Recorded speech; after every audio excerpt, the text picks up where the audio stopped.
Have you ever had a moment where you did something in your life and you instantly regretted it and you thought, why did I just do that? Maybe you got upset at somebody and you responded in anger in a text message that you really should never have sent. Maybe you were being really productive and then that phone just became a little too distracting. Maybe you went along with your friends or your family or your coworkers and they really weren't doing what you should have been doing. In moments like that, that's where self-control should come in. But don't think of self-control as just simply saying no in those moments. Think of self-control as choosing what is better. In Proverbs chapter 25, verse 28, it says, like a city whose walls are broken through is a person who lacks self-control. Walls protected a city. They created boundaries. And in the same way that a city needs that, our faith needs boundaries to protect our relationship with God.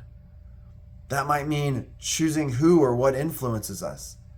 It might mean saying, you know what, I'm going to set some limits on my distractions of my phone or screen time of some sort. It may say, you know what, I'm going to choose some very special people to encourage me in my faith. It may mean ahead of time, I'm going to decide how far I'm willing or not willing to go. Because we have moments of self-control pop up in our life all the time. Whenever that phone dings with a notification, self-control will say, you don't have to check that right now. Whenever somebody upsets you, it says, I don't have to respond right away.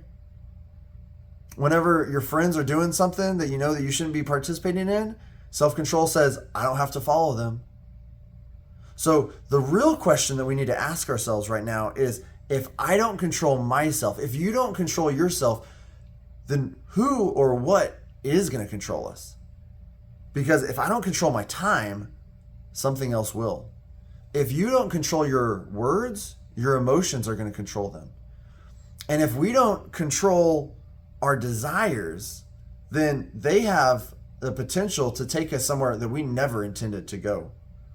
So don't think of self-control simply as saying no. Think of it more as protecting what matters most. Stay alert. Build those protective boundaries, those protective walls for your faith, and train yourself to make wise choices, because every choice that you make is shaping your faith and your relationship with God. God bless.